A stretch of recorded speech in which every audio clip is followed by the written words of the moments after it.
ഉണ്ടായിരിക്കട്ടെ. കർത്താവിൻ്റെ നാമത്തിന് മഹത്വം ഉണ്ടാകട്ടെ. പലപ്പോഴും ശുശ്രൂഷ എന്ന് കേൾക്കുമ്പോൾ നമ്മൾ വിചാരിക്കുന്നത് അത് സഭയോടുള്ള ബന്ധത്തിൽ, അല്ലെങ്കിൽ സഭയിൽ നടക്കുന്ന പ്രസംഗങ്ങൾ, വലിയ കൂടിവരവുകൾ, ഇതിനോടൊക്കെ ബന്ധപ്പെട്ടാണ് പൊതുവെ നാം ചിന്തിക്കാറുള്ളത്. എന്നാൽ ദൈവത്തിൻ്റെ വചനത്തിൽ പല ദൈവിക ശുശ്രൂഷകളും ആരംഭിച്ചത് ഭവനങ്ങളിലാണ്, എളിയ നിലയിലാണ് എന്ന് നമുക്ക് കാണുവാൻ സാധിക്കും. ദൈവത്തിൻ്റെ ഓരോ ക്രിസ്തീയ ഭവനങ്ങളെ സംബന്ധിച്ചും ആത്മീയ ഉദ്ദേശമുണ്ട് എന്ന് നമുക്ക് മനസ്സിലാക്കാനായിട്ട് സാധിക്കും. ഒരു ക്രിസ്തീയ ഭവനം എന്ന് പറയുന്നത് വിശ്രമിക്കാനും ആഹാരം കഴിക്കാനും മാത്രമുള്ള ഇടമായി അല്ല കർത്താവ് കാണുന്നത്, മറിച്ച് ദൈവവേലയ്ക്ക് കൈത്താങ്ങൽ കൊടുക്കുന്നവയായിരിക്കണമെന്നാണ് ദൈവം ഓരോ ക്രിസ്തീയ ഭവനങ്ങളെ സംബന്ധിച്ചും ആഗ്രഹിക്കുന്നത്. ഭവനങ്ങളെ ദൈവം ഉപയോഗിക്കുന്നു എന്ന് വച്ചാൽ അവിടെയുള്ള സഹോദരിമാരെ, സ്ത്രീകളെ ദൈവം ഉപയോഗിക്കുന്നു എന്നാണ് അർത്ഥം. ഓരോ കുടുംബത്തിൻ്റെയും ആത്മീയ അന്തരീക്ഷം സൂക്ഷിക്കുന്നതിൽ സ്ത്രീകൾക്ക് പ്രധാന പങ്കുണ്ട്. നമ്മൾ ഇന്നലെ അതിനെക്കുറിച്ചൊക്കെ വളരെ ഡീറ്റെയിൽ ആയിട്ട് കേട്ടതാണ്. നമ്മുടെയും ഭവനങ്ങളെ ആത്മീയമായിട്ട് കാത്തു സൂക്ഷിക്കുന്നതിൽ സഹോദരിമാരായ നമുക്ക് വളരെ പ്രധാനപ്പെട്ട പങ്കുണ്ട് എന്നുള്ള തിരിച്ചറിവോടെ നമ്മൾ നിന്നാൽ നമുക്കും നമ്മുടെ കുടുംബത്തെ ആത്മീയ അനുഗ്രഹങ്ങളിലേക്ക് നയിക്കുവാനായിട്ട് സാധിക്കും. നമ്മുടെ കുടുംബം സമാധാനമുള്ളതായിട്ടാണോ ഇരിക്കുന്നത്, നമ്മുടെ കുടുംബം സ്പിരിച്വലാണോ എന്നൊക്കെ നമ്മൾ എപ്പോഴും നമ്മുടെ കുടുംബത്തെ അല്ലെങ്കിൽ നമ്മുടെ ഭവനത്തെ സംബന്ധിച്ച് നമ്മൾ പരിശോധിക്കുന്നത് നല്ലതാണ്. ഒരു സ്ത്രീ തൻ്റെ ഭവനത്തെ ആത്മീയ കാര്യങ്ങൾക്കായി തുറന്നു കൊടുക്കുമ്പോൾ പല നിലയിൽ അവൾ അനുഗ്രഹിക്കപ്പെടുകയാണ് ചെയ്യുന്നത്, പല നിലകൾ അവൾ ഉപയോഗിക്കപ്പെടുകയാണ് ചെയ്യുന്നത്. ദൈവത്തിന് ഉപയോഗിക്കാൻ തക്കവണ്ണം ഒരു മാനപാത്രമായിട്ട് അവൾ തീരുന്നു. പ്രാർത്ഥിക്കുന്ന ഒരു വിഷയമാണ്, ഒരു നല്ല മാനപാത്രമായിട്ട് എന്നെ ഉപയോഗിക്കണമേ എന്ന് നമ്മുടെ ഭവനങ്ങളെ കർത്താവിനായിട്ട് തുറന്നു കൊടുക്കുമ്പോൾ ദൈവം ആ നിലയിൽ നമ്മളെ ഉപയോഗിക്കാനായിട്ട് ഇടവരുന്നു. അതുപോലെ നാം അനേകർക്ക് അനുഗ്രഹമായിട്ട് തീരും. നാം പോലും അറിയാതെ നമ്മുടെ ജീവിതം കൊണ്ട് അനേകർ അനുഗ്രഹിക്കപ്പെടുന്നു എന്ന് നമുക്ക് കാണുവാനായിട്ട് സാധിക്കും. അടുത്തതായിട്ട് ദൈവരാജ്യത്തിൻ്റെ കെട്ടുപണിയിൽ നിശബ്ദമായെങ്കിലും ശക്തമായിരിക്കുന്ന ഒരു ദൈവിക ശുശ്രൂഷ ചെയ്യുവാൻ ദൈവം നമ്മളെ ഉപയോഗിക്കും. അപ്പോൾ എത്രയോ പ്രധാനപ്പെട്ട ഒരു കാര്യമാണ് നാം നമ്മുടെ ഭവനങ്ങളെ തുറന്നു കൊടുക്കുന്നതിലൂടെ ദൈവം സാധ്യമാക്കുന്നത് എന്ന് നമ്മുടെ ഹൃദയത്തിൽ എപ്പോഴും നമ്മൾ ഓർത്തിരിക്കേണ്ടത് ആവശ്യമാണ്. ഏതൊക്കെ നിലയിൽ നമ്മുടെ ഭവനത്തെ ദൈവിക ശുശ്രൂഷകൾക്കായി തുറന്നു കൊടുക്കുവാൻ സാധിക്കും, ഏതെല്ലാം ശുശ്രൂഷകൾ നമുക്ക് ചെയ്യാനായിട്ട് സാധിക്കും. നമുക്ക് ദൈവവചനത്തിൽ, ബൈബിളിലും ചരിത്രത്തിൽ നിന്നുമായി ഭവനങ്ങളെ തുറന്നു കൊടുത്ത സഹോദരിമാരുടെ അനുഭവങ്ങളിൽ നിന്ന് നമുക്ക് ഒരുമിച്ച് ചിന്തിക്കാതെ നമ്മളെ ഒത്തിരി സഹായിക്കും. നമ്മുടെ ഭവനങ്ങളെ കർത്താവിനായിട്ട് തുറന്നു കൊടുക്കുവാൻ, നമ്മളും കർത്താവിന് പ്രയോജനമുള്ളവരായിട്ട് തീരാൻ ആ നിലയിൽ ദൈവം നമ്മളെ സഹായിക്കും. നമുക്ക് ഒരുമിച്ച് ചിന്തിക്കാം. ആദ്യമായി ലുദിയെക്കുറിച്ച് നമുക്ക് എങ്ങനെയാണ് തൻ്റെ ഭവനത്തെ തുറന്നു കൊടുത്ത് താൻ അനുഗ്രഹിക്കപ്പെട്ടത് എന്ന് നമുക്ക് നോക്കാം. അപ്പസ്തോല പ്രവൃത്തികൾ 16-ാം അധ്യായത്തിൻ്റെ 14-15 വാക്യങ്ങളാണ്. തുയത്തൈര പട്ടണക്കാരിയും രക്താംബരം വിൽക്കുന്നവളുമായി ലുദിയ എന്നു പേരുള്ള ദൈവഭക്തയായ ഒരു സ്ത്രീ കേട്ടുകൊണ്ടിരുന്നു. പൗലോസ് സംസാരിച്ച് ശ്രദ്ധിക്കേണ്ടതിന് കർത്താവ് അവളുടെ ഹൃദയം തുറന്നു. അവളും കുടുംബവും സ്നാനമേറ്റ ശേഷം, നിങ്ങൾ എന്നെ കർത്താവിൽ വിശ്വസ്ത എന്ന് എണ്ണിയിരിക്കുന്നുവെങ്കിൽ എൻ്റെ വീട്ടിൽ വന്ന് പാർപ്പിൻ എന്ന് അപേക്ഷിച്ചു. ഞങ്ങളെ നിർബന്ധിച്ചു. അതിൻ്റെ തന്നെ 40-ാമത്തെ വാക്യവും കൂടെ നമുക്ക് ഇതിനോട് ചേർത്ത് വായിക്കാം. അവർ തടവ് വിട്ട് ലുദിയയുടെ വീട്ടിൽ ചെന്ന് സഹോദരന്മാരെ കണ്ട് ആശ്വസിപ്പിച്ച ശേഷം പുറപ്പെട്ടു പോയി. ലിഡിയയെക്കുറിച്ച് വളരെ ചെറിയൊരു വിവരണം മാത്രമാണ് ബൈബിളിൽ നമുക്ക് കാണുവാനായിട്ട് സാധിക്കുന്നുള്ളൂ. അവളുടെ ജീവിതം നമ്മളെ പഠിപ്പിക്കുന്നത് അവളുടെ ഭവനം യൂറോപ്പിലെ ദൈവവേലയുടെ ഒരു ബേസായിട്ട് മാറി എന്നാണ്. നമുക്ക് എങ്ങനെയാണ് ദൈവം ലിഡിയയുടെ ഭവനത്തെ ഉപയോഗിച്ചതെന്ന് നമുക്ക് നോക്കിയാൽ, ലിഡിയയുടെ ഹൃദയത്തെ ദൈവം ആദ്യം തുറന്നു എന്നാണ് പറഞ്ഞത്. നമ്മൾ വായിച്ചു, ദൈവവചനം സ്വീകരിപ്പാൻ തക്കവണ്ണം ദൈവം ആദ്യം അവളുടെ ഹൃദയം തുറന്നു എന്ന്. ഒരു വ്യക്തിയുടെ ഹൃദയം, ഒരു വ്യക്തിയെ ദൈവം ഉപയോഗിക്കുന്നതിന് മുമ്പ്, അല്ലെങ്കിൽ അവളുടെ ഭവനത്തെ ഉപയോഗിക്കുന്നതിന് മുമ്പ് ആ വ്യക്തിയിലെ ഒരു ട്രാൻസ്ഫോർമേഷനാണ് ദൈവം ആദ്യം ചെയ്യുന്നത്. നമ്മുടെ ഹൃദയത്തെ തുറക്കുമ്പോഴാണ് നമ്മൾ കർത്താവിനായിട്ട് പ്രയോജനപ്പെടാനായിട്ട് ഇടവരുന്നത്. ലിഡിയയുടെ ജീവിതത്തിൽ ആദ്യം സംഭവിച്ചത് ദൈവം അവളുടെ ഹൃദയത്തെ തുറന്നു. എന്നാൽ ഒരു അടഞ്ഞിരിക്കുന്ന ഒരു ഹൃദയം അതിൽ നിന്ന് പ്രൊഡ്യൂസ് ചെയ്യുന്നതെന്ന് പറഞ്ഞാൽ ഒരു ക്ലോസ്ഡ് ആയിട്ടുള്ള heart produces A closed home. ആദ്യം നമ്മുടെ ഹൃദയത്തിലാണ് ശുശ്രൂഷകൾ ആരംഭിക്കും. നമ്മുടെ ഹൃദയം തുറക്കപ്പെട്ടിട്ടില്ല എങ്കിൽ നമ്മുടെ ഭവനവും, നമ്മളിപ്പോൾ എത്ര വചനം പഠിച്ചാലും എത്ര വചനം കേട്ടാലും നമ്മുടെ ഹൃദയത്തെ ദൈവം അങ്ങനെ തുറന്നിട്ടില്ല എങ്കിൽ നമ്മുടെ ഭവനവും അങ്ങനെ ക്ലോസ്ഡ് ആയിട്ട് തന്നെ ഇരിക്കും. നമ്മുടെ ഭവനം ഒരിക്കലും തുറന്ന് വരില്ല. ലുദിയയുടെ ജീവിതത്തിൽ നിന്ന് നമുക്ക് പഠിക്കാനായിട്ടുള്ള കാര്യം അതാണ്. എന്നാൽ ദൈവം ഹൃദയത്തെ തുറക്കുന്നുവെങ്കിൽ അവളുടെ ഭവനത്തിൻ്റെ വാതിലുകളും നാച്ചുറലി തുറന്നു വരും എന്നുള്ളത് നമുക്ക് ദൈവത്തിൻ്റെ വചനം. ലിഡിയയുടെ ജീവിതത്തിൽ നിന്ന് അതാണ് നമുക്ക് കാണാൻ സാധിക്കുന്നത്. ദൈവം ഒരു വ്യക്തിയെ ഉപയോഗിക്കുന്നതിന് മുമ്പ് ദൈവം ആ വ്യക്തിയുടെ ഉള്ളിലാണ് പ്രവർത്തിക്കുന്നത്. ലിഡിയയുടെ ജീവിതത്തിൽ നമ്മൾ പരിശോധിച്ചാൽ ലിഡിയയുടെ ഹൃദയത്തിൽ ദൈവം പ്രവർത്തിച്ചു എന്ന് നമുക്ക് കാണാനായിട്ട് സാധിക്കും. പിന്നീടാണ് ദൈവം അവളിലൂടെ പ്രവർത്തിക്കാനായിട്ട് ആരംഭിച്ചത്. അപ്പോൾ നമ്മുടെ ഉള്ളിൽ ദൈവത്തിൻ്റെ പരിശുദ്ധാത്മാവിന് പ്രവർത്തിപ്പാൻ തക്കവണ്ണം നമ്മുടെ ഹൃദയത്തെ അതിനായിട്ട് നമ്മൾ ഏൽപ്പിച്ചു കൊടുക്കുന്നുവെങ്കിൽ നമ്മുടെ ഭവനവും സ്വാഭാവികമായിട്ട് ദൈവം ഉപയോഗിക്കാനായിട്ട് ഇടയാകും എന്ന് നമുക്ക് ലിഡിയയുടെ ജീവിതത്തിൽ നിന്ന് മനസ്സിലാക്കാനായിട്ട് സാധിക്കും. ലിഡിയ ഒരു പ്രീച്ചറായിരുന്നില്ല, ഒരു പ്രസംഗിക്കുന്ന ഒരു വ്യക്തിയായിരുന്നില്ല, അങ്ങനെ ശുശ്രൂഷകളൊന്നും ചെയ്യുന്ന ഒരു വ്യക്തിയായിരുന്നില്ല. പക്ഷേ അവളെ ദൈവം ഉപയോഗിച്ചു. നമ്മൾ ആദ്യം ചിന്തിച്ച പോലെ അവളുടെ ഭവനത്തിൽ നടന്ന ശുശ്രൂഷയെ യൂറോപ്പിലെ സഭയുടെ അല്ലെങ്കിൽ സഭകളുടെ ശുശ്രൂഷകളുടെ ഒരു ബേസായിട്ട് ദൈവം ഉപയോഗിച്ചു എന്ന് നമുക്ക് കാണാനായിട്ട് സാധിക്കും.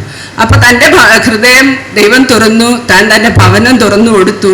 ആ സഹോദരിയെയും തൻ്റെ ഭവനത്തെയും ദൈവം എത്ര അധികമായിട്ട് ഉപയോഗിച്ചു എന്ന് നമുക്ക് കാണാനായിട്ട് സാധിക്കും. ചിലപ്പോൾ സൗരിമാർ ചിന്തിക്കും, എൻ്റെ വീട് ചെറുതാണ്, അല്ലെങ്കിൽ എനിക്ക് കഴിവില്ല എന്ന് ചിന്തിച്ചു പോകാനായിട്ടുള്ള സാധ്യത.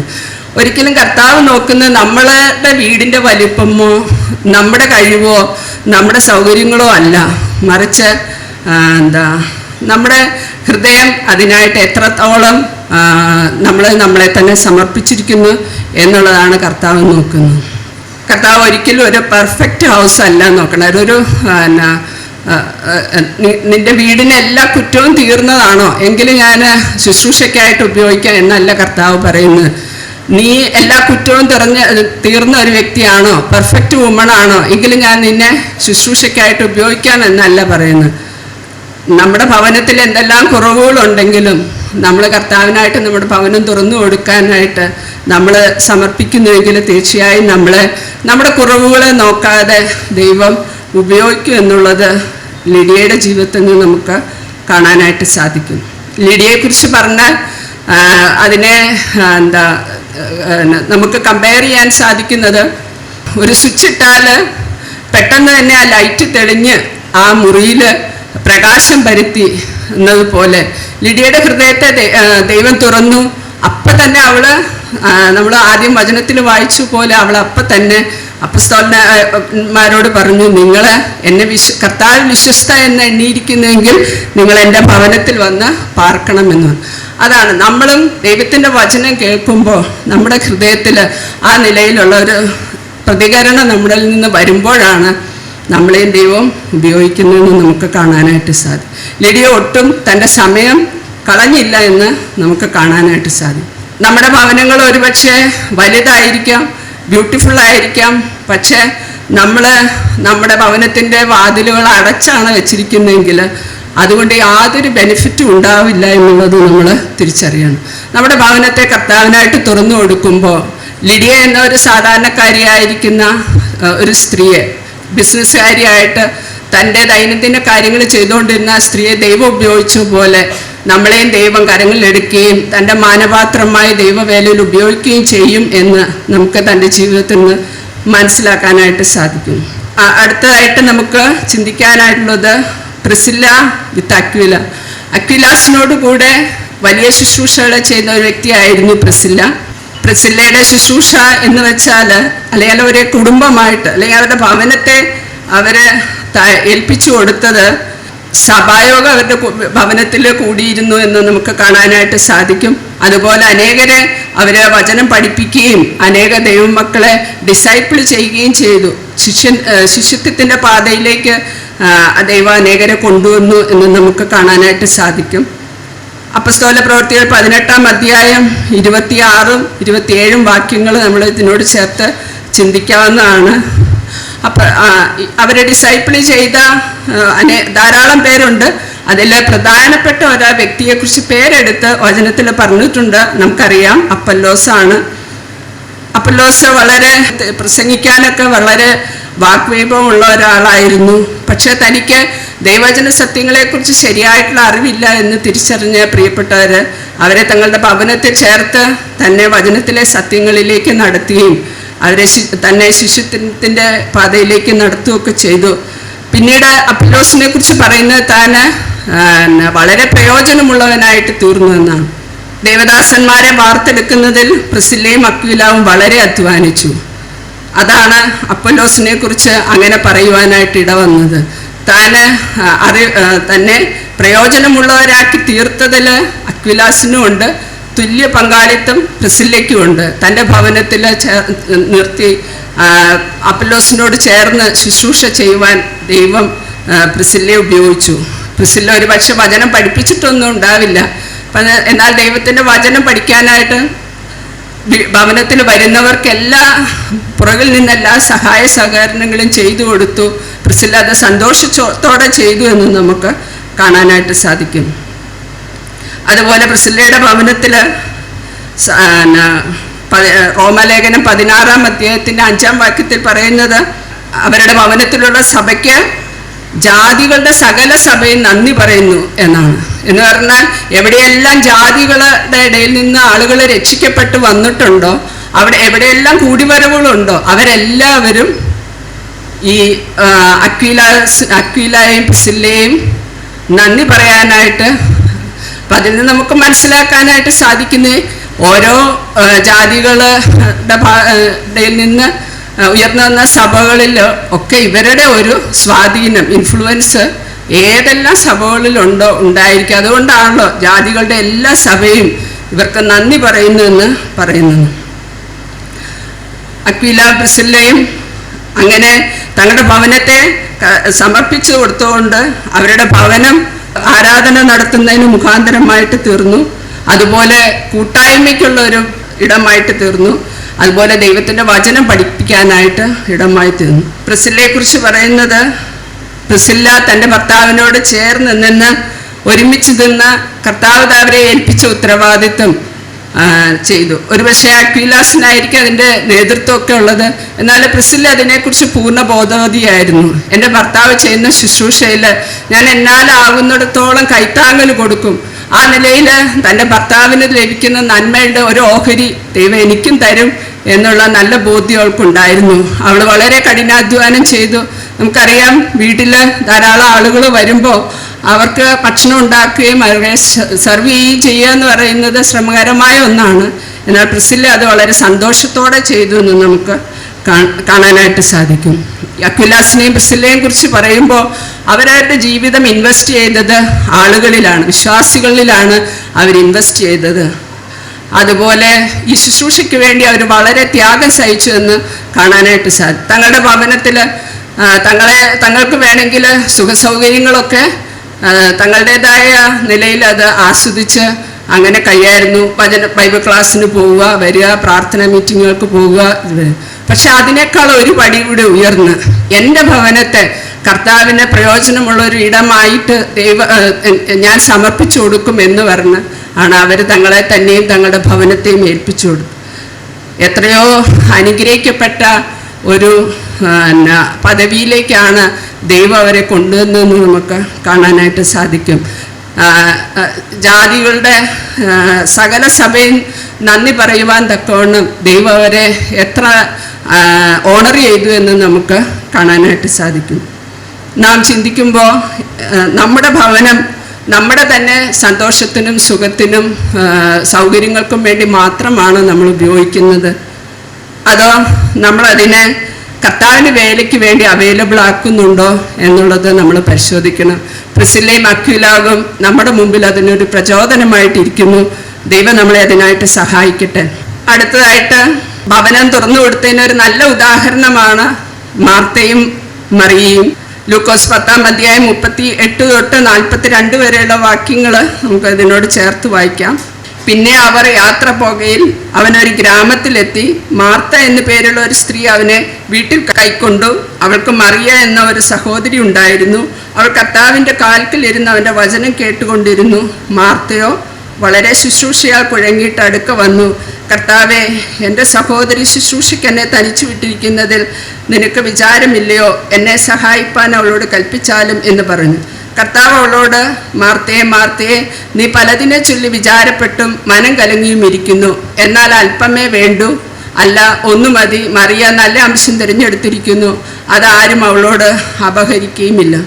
ഇവിടെ നമുക്ക് കാണാനായിട്ട് സാധിക്കുന്നത്, മാർത്ത എന്ന പേരുള്ള സ്ത്രീ അവനെ വീട്ടിൽ കൈക്കൊണ്ടു എന്ന് കർത്താവ് യാത്ര പോകുമ്പോൾ മാർത്ത കർത്താവിനെ തൻ്റെ വീട്ടിലേക്ക് ഇൻവൈറ്റ് ചെയ്തു.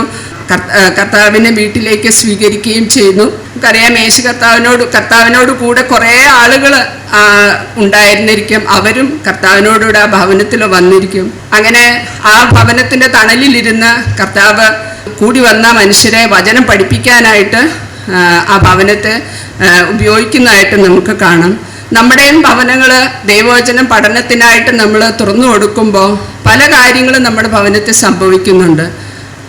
അത് മർത്തയുടെയും മറിയയുടെയും ഭവനത്തിൽ അത് സംഭവിച്ചു. ഒന്നാമത് യേശുവിനെ അവിടെ നമ്മൾ ഓണർ ചെയ്യുകയാണ്. യേശുവിനെ ബഹുമാനിച്ച് തൻ്റെ ഭവനത്തിലേക്ക് സ്വീകരിച്ചു. യേശുവിന് ഒരു പ്രധാന സ്ഥാനം തൻ്റെ ഭവനത്തിൽ കൊടുത്തു. അതുപോലെ ദൈവത്തിൻ്റെ വചനത്തെ ഓണർ ചെയ്യുന്ന ഒരു കർത്താവിനെ സ്വീകരിച്ച് കർത്താവിൻ്റെ വചനം പഠിക്കാനായിട്ട് തൻ്റെ ഭവനത്തെ തുറന്നു കൊടുത്തപ്പോൾ അവിടെ ദൈവത്തിൻ്റെ വചനത്തെ ഓണർ ചെയ്യുന്നതായിട്ട് നമുക്ക് കാണാം. അതുപോലെ ഈ കർത്താവ് നമ്മുടെ ഭവനത്തിലേക്ക് വരുമ്പോൾ ഉണ്ടാകുന്ന വേറൊരു കാര്യം, ദൈവസാന്നിധ്യം ധാരാളമായിട്ട് അനുഭവം. സാക്ഷാൽ ദൈവമാണ് ആ ഭവനത്തിലേക്ക് വന്ന അവൻ്റെ സാന്നിധ്യത്തിലാണ് അവിടെ ആയിരിക്കും. അപ്പോൾ സാധാരണ സ്ത്രീ ആയിരിക്കുന്ന മാർത്തയ്ക്കും മറിയയ്ക്കും എത്രയോ വലിയൊരു ഭാഗ്യമാണ് ദൈവം ഒരുക്കിക്കൊടുത്ത്. അവൾ തൻ്റെ വീടിൻ്റെ വഴിയായി പോകുന്ന കർത്താവിനെ തൻ്റെ ഭവനത്തിലേക്ക് സ്വീകരിച്ചു. അവൾ എൻ്റെ വീട്ടിൽ എത്രത്തോളം സൗകര്യമുണ്ട്, അല്ലെങ്കിൽ എനിക്ക് എന്തെല്ലാം ചെയ്യാൻ സാധിക്കും എന്നുള്ളതൊന്നും നോക്കിയല്ല. കർത്താവ് പോകുന്നു, കർത്താവിനെ തൻ്റെ ഭവനത്തിലേക്ക് അവൾ സ്വീകരിച്ചിരുത്തി. ചില ഭവനങ്ങൾ ഗസ്റ്റുകൾ, അതായത് വിരുന്നുകാരൊക്കെ വരുന്നതിന് ഇഷ്ടമാണ്. പക്ഷെ പല ഭവനങ്ങളും ദൈവത്തിൻ്റെ വചനം പഠിക്കാനോ അതിനുള്ള സൗകര്യങ്ങൾ ചെയ്തു കൊടുക്കാനോ ഒന്നും, അല്ലെങ്കിൽ അങ്ങനെയുള്ള ദൈവവചനം പഠിക്കുകയോ ആത്മീയ ശുശ്രൂഷകൾക്കോ ഒന്നും എപ്പോഴും അങ്ങനെയുള്ള വീടുകൾ ക്ലോസ് ആയിട്ടിരിക്കും. അവരുടെ വീട്ടിൽ വിരുന്നുകാർ വരും പോവുകയോ ഒക്കെ ചെയ്യും. പക്ഷെ ആത്മീയമായ കാര്യങ്ങളുമായിട്ട് ബന്ധപ്പെട്ട് പലപ്പോഴും ആ ഭവനം ക്ലോസ്ഡ് ആയിട്ടായി ഇരിക്കും. എന്നാൽ മർത്ത അങ്ങനെ ആയിരുന്നില്ല. അവൾക്ക് സൗകര്യക്കുറവുണ്ടായിരുന്നു, പരിജ്ഞാനക്കുറവുണ്ടായിരുന്നു. എന്നാൽ അവൾ തൻ്റെ ഭവനത്തിലേക്ക് കർത്താവിനെ ക്ഷണിക്കുകയും കർത്താവിൻ്റെ വചനം അനേകരെ പഠിപ്പിക്കാനായിട്ട് തൻ്റെ ഭവനത്തിൻ്റെ പരിമിതമായ സൗകര്യങ്ങൾക്കുള്ളിൽ നിന്ന് അവൾ അതിന് ഏൽപ്പിച്ചു കൊടുത്തു എന്ന് നമുക്ക് കാണാനായിട്ട് സാധിക്കും. നമുക്കറിയാം, വചനം കേൾക്കാനായിട്ട് ധാരാളം ആളുകൾ അവിടെ ഒരുപക്ഷെ ഉണ്ടായിരിക്കാം. അതിൻ്റെ അധ്വാനഭാരം മാർത്ത തന്നെത്താൻ വഹിക്കുന്നതായിട്ട് നമുക്ക് കാണാം. അത് മാർത്തയെ തെറ്റായ മനോഭാവത്തിലേക്ക് നയിച്ചു. എന്നാൽ കർത്താവ് അവളെ തിരുത്തി കൊടുക്കുന്നതായിട്ട് നമുക്ക് കാണാം. പറയുന്നുണ്ട്, നീ പലതിനെ ചൊല്ലി വിചാരപ്പെട്ടും മനം കലങ്ങിയും ഇരിക്കുന്നു, എന്നാൽ അല്പമേ വേണ്ടു, അല്ല ഒന്നു മതി എന്ന് പറയുന്നു. അവിടെ നിന്ന് നമുക്ക് പഠിക്കാനായിട്ട് മനസ്സിലാക്കാനായിട്ട് സാധിക്കുന്ന ഒരു കാര്യം എന്ന് പറയുന്നത്, ആത്മീയ ദർശനമില്ലാതെ എന്ത് ശുശ്രൂഷ ചെയ്താലും അത് നമുക്ക് നമ്മുടെ മനം കലങ്ങുന്ന വിധത്തിലേക്കായി പോകും. നമ്മളെ ചെയ്യുന്ന ശുശ്രൂഷ ആരെ ഫോക്കസ് ചെയ്താണ് നമ്മൾ ചെയ്യുന്നത്? കർത്താവിനെ ഫോക്കസ് ചെയ്താണ് ചെയ്യുന്നതെങ്കിൽ നമ്മൾ കഴിക്കുന്ന അധ്വാനങ്ങൾ ഒരിക്കലും നമുക്ക് ഭാരമായിട്ട് വരികയില്ല. പക്ഷേ ഇവിടെ മർത്തയ്ക്ക് സംഭവിച്ചത്, തന്നെ ഫോക്കസ് ചെയ്തത്, ഞാൻ തന്നെ ഇതെല്ലാം ചെയ്യുന്നു എന്നുള്ള നിലയിൽ സ്വയം തന്നിലേക്ക് തന്നെ ഫോക്കസ് ചെയ്തു. അത് അവൾക്ക് സ്ട്രെസ്ഫുള്ളായിട്ട് തീർന്നു എന്ന് നമുക്ക് കാണാനായിട്ട് സാധിക്കും. സഹോദരിമാരെ, നമ്മൾ നമ്മുടെ ഭവനങ്ങളിൽ പല നിലകളിൽ ഇങ്ങനെ ശുശ്രൂഷകൾക്ക് തുറന്നു കൊടുക്കുമ്പോൾ നമ്മളിങ്ങനെ സ്ട്രെസ്ഫുൾ ആകാറുണ്ടോ എന്ന് നമ്മൾ പരിശോധിക്കുന്നത് നല്ലതാണ്. അങ്ങനെ ആകുന്നുവെങ്കിൽ തീർച്ചയായും നമ്മുടെ ഫോക്കസ് മാറിപ്പോയിട്ടായിരിക്കാം. നമ്മൾ കർത്താവിന് വേണ്ടി എന്നതിനേക്കാൾ ഉപരി എന്നെ ആയിരിക്കാം ഒരുപക്ഷെ ഫോക്കസ് ചെയ്യുന്നത് എന്ന് നമ്മൾ തിരിച്ചറിയുന്നത് നല്ലതാണ്. എന്തായാലും കർത്താവ് അവളെ അത് കറക്റ്റ് ചെയ്തു, അവൾ അത് ഉൾക്കൊണ്ടു, തന്നെ തെറ്റുതിരുത്തി എന്ന് നമുക്ക് കാണാനായിട്ട് സാധിക്കും. മാർത്ത കർത്താവിന് വേണ്ടി അധ്വാനം ചെയ്ത് ശുശ്രൂഷിച്ച വഴി അവൾ നേടിയെടുത്തതായിരിക്കുന്ന അനുഗ്രഹം എന്ന് പറയുന്നത് വിലമതിക്കാനാകാത്തതാണ്. യോഹന്നാൻ 11:25 നമുക്ക് വായിക്കാം. യേശു അവളോട്, ഞാൻ തന്നെ പുനരുത്ഥാനവും ജീവനുമാകുന്നു, എന്നിൽ വിശ്വസിക്കുന്നവൻ മരിച്ചാലും ജീവിക്കും, ജീവിച്ചിരുന്ന് എന്നിൽ വിശ്വസിക്കുന്നവൻ ആരും ഒരു നാളും മരിക്കുകയില്ല എന്ന് ഇത് നീ വിശ്വസിക്കുന്നു എന്ന് പറഞ്ഞു. ഇവിടെ നമുക്ക് കാണാൻ സാധിക്കുന്നത്, ഞാൻ തന്നെ പുനരുത്ഥാനവും ജീവനുമാകുന്നു, എന്നിൽ വിശ്വസിക്കുന്നവൻ മരിച്ചാലും ജീവിക്കും എന്നുള്ള മഹനീയമായിരിക്കുന്ന ആത്മീയ സത്യങ്ങളെ കർത്താവ് അവൾക്കാണ് വെളിപ്പെടുത്തി കൊടുത്തത്. ഇതിന് നമുക്ക് മനസ്സിലാക്കാനായിട്ട് സാധിക്കും, നമ്മൾ കുറച്ച് കഷ്ടപ്പെട്ടാണെങ്കിലും കർത്താവിന് വേണ്ടി അധ്വാനം കഴിച്ചാൽ ദൈവം നമ്മളെ എത്രയധികമായിട്ട്, ഇവിടെ എത്രയോ ശിഷ്യന്മാർ തന്നെ പിൻഗമിച്ചിരുന്നു. ഈവൻ മറിയ പോലും നല്ല അംശം ചെന്ന് തിരഞ്ഞെടുത്ത് കർത്താവിൻ്റെ കാൽക്കലിരുന്ന് വചനം പഠിച്ചു. എന്നാൽ ഈ വിലയേറിയ മഹനീയ സത്യങ്ങളെ ദൈവം വെളിപ്പെടുത്തി കൊടുത്തത്, കർത്താവ് വെളിപ്പെടുത്തി കൊടുത്തത് ഈ മനം കലങ്ങിയും കുഴഞ്ഞും ഒക്കെ കർത്താവിനെ ശുശ്രൂഷിച്ച മർത്തയ്ക്കാണ്. അപ്പോൾ പ്രിയ സഹോദരന്മാരെ, ഞാൻ ഈ ക്ലാസ് തയ്യാറായ സമയത്ത് നമ്മൾ എന്തിയാണെങ്കിലും വലിഞ്ഞാണെങ്കിലും കർത്താവിന് വേണ്ടി ശുശ്രൂഷ ചെയ്തുവെങ്കിൽ തീർച്ചയായിട്ടും ദൈവം നമ്മളെ അനുഗ്രഹിക്കും. അതിന് ഒരു വ്യത്യാസവുമില്ല എന്ന് നമുക്ക് കാണാനായിട്ട് സാധിക്കും. ദൈവം വിശ്വസ്തനായിരിക്കുന്ന ദൈവമാണ്. കർത്താവിന് വേണ്ടി ഒരു ചെറുവിരൽ അണക്കിയാൽ ദൈവം നമ്മളെ എത്രത്തോളം മുന്നോട്ട് കൊണ്ടുപോകും എന്നുള്ളതിന് നമ്മൾ ഒരു സംശയവും നമ്മുടെ ജീവിതത്തിൽ വേണ്ട. ഇങ്ങനെ കർത്താവിന് വേണ്ടി അധ്വാനിക്കാൻ മനസ്സാകുന്ന സഹോദരിമാര് ദൈവവചനത്തിൽ കൂടുതൽ വെളിച്ചം കിട്ടും എന്ന് നമുക്ക് മർത്തയുടെ ജീവിതത്തിൽ നിന്ന് നമുക്ക് പഠിക്കാനായിട്ട് സാധിക്കും. ചില കാര്യങ്ങൾ നമ്മൾ ഇവരുടെ ജീവിതത്തിൽ നിന്ന് പഠിക്കേണ്ടതായിട്ടുള്ള ഒരു കാര്യമുണ്ട്. നമ്മളെ എന്ത് ശുശ്രൂഷ ചെയ്യുന്നുവെങ്കിലും കർത്താവിന് വേണ്ടി നമ്മൾ ശുശ്രൂഷ ചെയ്യുന്ന സമയങ്ങളിൽ നമ്മൾ മറന്നു പോകാൻ പാടില്ലാത്തൊരു കാര്യമുണ്ട്. വിത്തൗട്ട് പ്രെയർ നമുക്ക് ഒരു ശുശ്രൂഷയും ചെയ്യാൻ പറ്റില്ല. അതുകൊണ്ട് പ്രാർത്ഥനയുടെ പിൻബലത്തോടെ മാത്രമേ നമ്മൾ ഏത് ശുശ്രൂഷയും കർത്താവിന് വേണ്ടി ചെയ്യുന്നുവെങ്കിൽ പ്രാർത്ഥനയുടെ പിൻബലത്തോടെ മാത്രമാണ് ചെയ്യാവുള്ളൂ. അപ്പോൾ നമ്മുടെ സർവിങ് എന്ന് പറയുന്നത് പ്രാർത്ഥനയുടെ പിൻബലത്തിലായിരിക്കട്ടെ. അതുപോലെ നമ്മൾ വർക്ക് ചെയ്യുന്ന സമയത്ത്, നമ്മൾ അധ്വാനിക്കുന്ന സമയത്ത് നമ്മളെപ്പോഴും ദൈവത്തിൻ്റെ വചനം നമ്മുടെ ഹൃദയത്തിൽ ഉറപ്പിച്ചുകൊണ്ട് വേണം നമ്മൾ വർക്ക് ചെയ്യാനായിട്ട്.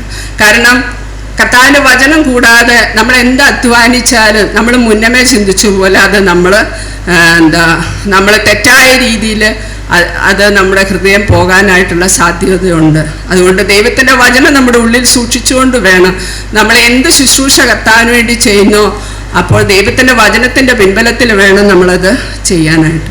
നമ്മൾ നമ്മുടെ ഭവനത്തിൽ ഏതൊക്കെ എന്തിനെല്ലാം നമ്മൾ ഭവനത്തെ ഹോസ്റ്റ് ചെയ്യുന്നുണ്ടോ അവിടെ നമ്മൾ ശ്രദ്ധിക്കേണ്ട ഒരു കാര്യം, എപ്പോഴും കർത്താവിനെ സെൻറ്ററിൽ വെച്ച് വേണം നമ്മൾ ഹോസ്റ്റ് ചെയ്യാൻ.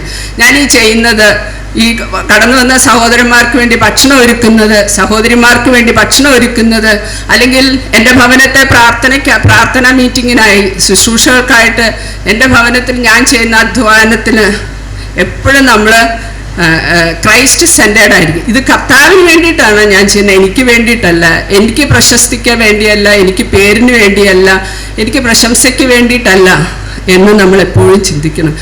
മർത്തയുടെ ജീവിതത്തിൽ നമുക്ക് പഠിക്കാനായിട്ടുള്ള 3 പാഠങ്ങൾ അതാണ്. നമ്മൾ സെർവ് ചെയ്യുന്ന സമയത്തും വർക്ക് ചെയ്യുന്ന സമയത്തും അതുപോലെ ഹോസ്റ്റ് ചെയ്യുന്ന സമയത്തും ഒക്കെ നമ്മൾ ശ്രദ്ധിക്കേണ്ട കാര്യങ്ങൾ ഇതാണ്. അതിനായിട്ട് നമ്മളെ ദൈവം ഈ മർത്തയുടെയും മറിയയുടെയും ജീവിതത്തിൽ നിന്ന് ദൈവം സഹായിക്കട്ടെ. നമ്മൾ കൂടുതൽ വചനം നമ്മൾ പഠിക്കുന്നുണ്ട്. നമ്മുടെ സഭകളിൽ നമുക്ക് ദൈവത്തിൻ്റെ വചനം എത്ര ധാരാളമായിട്ട് തരുന്നു, നിർലോഭമായിട്ട് തരുന്നുണ്ട്. എന്നാൽ ആ വചനം നമ്മൾ കേൾക്കുന്നുണ്ടോ, ഗ്രഹിക്കുന്നുണ്ടോ, നമ്മുടെ ജീവിതത്തിൽ പ്രയോജനപ്പെടുത്തുന്നുണ്ടോ? കാരണം എന്താണെന്ന് ചോദിച്ചാൽ നമ്മൾ കർത്താവിനെ സേവിക്കുന്നതിലും സെർവ് ചെയ്യുന്നതിലും ഒക്കെ കുറവുള്ളപ്പോഴാണ് നമുക്കത് ശരിക്കും ഹൃദയത്തിൽ കൈക്കൊള്ളാൻ സാധിക്കാതെ വരുന്നു. എന്നാൽ കർത്താവിനെ സെർവ് ചെയ്യുന്നവർക്ക് മർത്തയുടെ ജീവിതത്തിൽ നിന്ന് നമുക്ക് കാണാൻ സാധിക്കുന്നത് അങ്ങനെയുള്ള സഹോദരിമാർക്ക് ദൈവവചനത്തിൽ കർത്താവ് വലിയ വെളിച്ചം കൊടുക്കും, അവരാ നിലയിൽ അനുഗ്രഹിക്കപ്പെടും എന്ന് നമുക്ക് കാണാനായിട്ട് സാധിക്കും. അടുത്തതായിട്ട് ശൂന്യംകാരി സ്ത്രീ. 2 രാജാക്കന്മാർ 4-ാം അധ്യായത്തിൻ്റെ 9-ാമത്തെ വാക്യം നമുക്ക് വായിക്കാം. ഒരു ദിവസം എലീശ ശൂനേമിലേക്ക് പോയി. അവിടെ ദൈനിക ഒരു സ്ത്രീ ഉണ്ടായിരുന്നു. അവൾ അവനെ ഭക്ഷണത്തിന് വരണം എന്ന് നിർബന്ധിച്ചു. പിന്നത്തേതിൽ അവൻ ആ വഴി പോകുമ്പോഴൊക്കെ ഭക്ഷണത്തിന് അവിടെ കയറും. അവൾ തൻ്റെ ഭർത്താവിനോട്, നമ്മുടെ വഴിയായി കൂടെ കടന്നു പോകുന്ന ഈ ആൾ വിശുദ്ധനായ ഒരു ദൈവപുരുഷനെന്ന് ഞാൻ കാണുന്നു. നാം ചുവരോടുകൂടിയ ചെറിയൊരു മാളിക മുറി പണിതുണ്ടാക്കുക. അതിൽ അവന് ഒരു കട്ടിലും ഒരു മേശയും ഒരു നാൽക്കാലിയും ഒരു നിലവിളക്കും വെക്കുക. അവൻ നമ്മുടെ അടുക്കൽ വരുമ്പോൾ അവൻ അവിടെ കയറി പാർക്കാമല്ലോ എന്ന് പറഞ്ഞു. പിന്നെ ഒരു ദിവസം അവൻ അവിടെ വരുവാനിടയായി. അവൻ ആ മാളിമുറി കയറി അവിടെ കിടന്നുറങ്ങി എന്ന് നമുക്ക് വളരെ പ്രചോദനം നൽകുന്ന, ഭവനം തുറന്നു കൊടുത്ത് കർത്താവിന് വേണ്ടി ശുശ്രൂഷ ചെയ്ത ഒരു വ്യക്തിയുടെ എക്സാമ്പിളാണ് ശൂന്യംകാരി സ്ത്രീയുടേത്. പഴയ നിയമത്തിൽ നിന്ന് നമുക്ക് കാണാനായിട്ട് സാധിക്കുന്നത്. ശൂന്യംകാരി സ്ത്രീയെ കുറിച്ച് പറയുന്നത്, പേരൊന്നും വെളിപ്പെടുത്തിയിട്ടില്ല.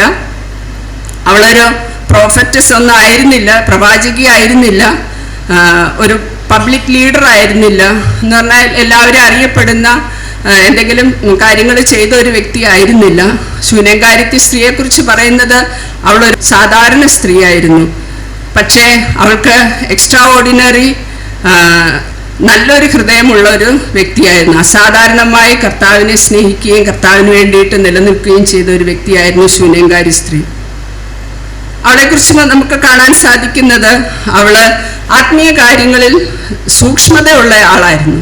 കാരണം കൂടെ അവളുടെ വീടിന് വഴിയായിട്ട് നടന്നു പോകുന്ന പ്രവാചകനെ കുറിച്ച് താൻ പറയുന്ന 9-ാമത്തെ വാക്യത്തിൽ ഇങ്ങനെയാണ്: നമ്മുടെ വഴിയായി കൂടെ കടന്നു പോകുന്ന ഇയാൾ വിശുദ്ധനായൊരു ദൈവപുരുഷൻ എന്ന് കാണുന്നു.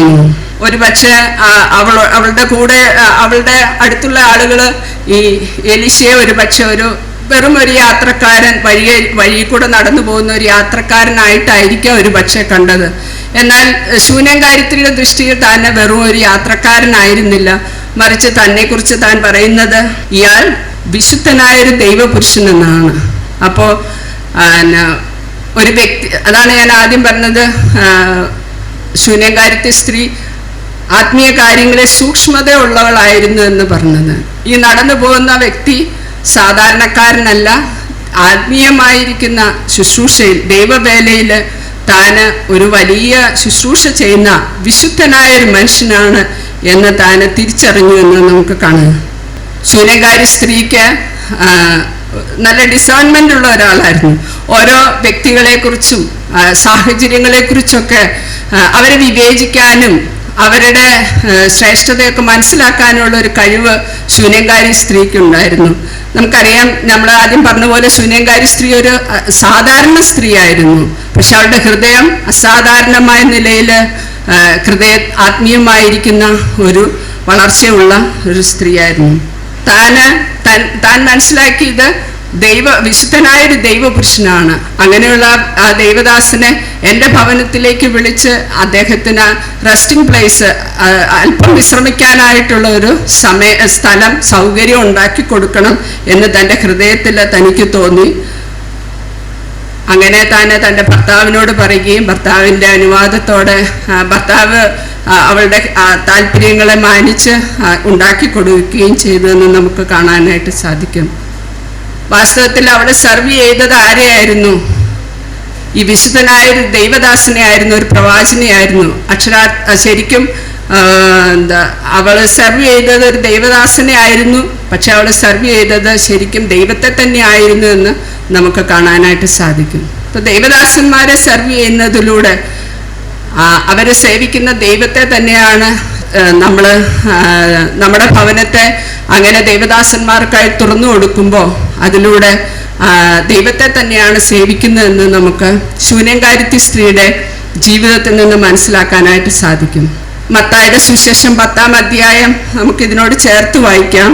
10:40-42. നിങ്ങളെ കൈക്കൊള്ളുന്നവൻ എന്നെ കൈക്കൊള്ളുന്നു, എന്നെ കൈക്കൊള്ളുന്നവൻ എന്നെ അയച്ചവനെ കൈക്കൊള്ളുന്നു. പ്രവാചകൻ എന്ന് വെച്ച് പ്രവാചകനെ കൈക്കൊള്ളുന്നവന് പ്രവാചകന്റെ പ്രതിഫലം ലഭിക്കും. നീതിമാൻ എന്ന് വെച്ച് നീതിമാനെ കൈക്കൊള്ളുന്നവന് നീതിമാന്റെ പ്രതിഫലം ലഭിക്കും. ശിഷ്യൻ എന്ന് വെച്ച് ഈ ചെറിയവരിൽ ഒരുത്തന് ഒരു പാനപാത്രം തണ്ണീർ മാത്രം കുടിപ്പാൻ കൊടുക്കുന്നവന് പ്രതിഫലം കിട്ടാതെ പോകുകയില്ല എന്ന് ഞാൻ സത്യമായിട്ട് പറയുന്നു. അപ്പോൾ ഇവിടെ ഇനി ആരും വിശദീകരിക്കേണ്ട ആവശ്യമില്ല.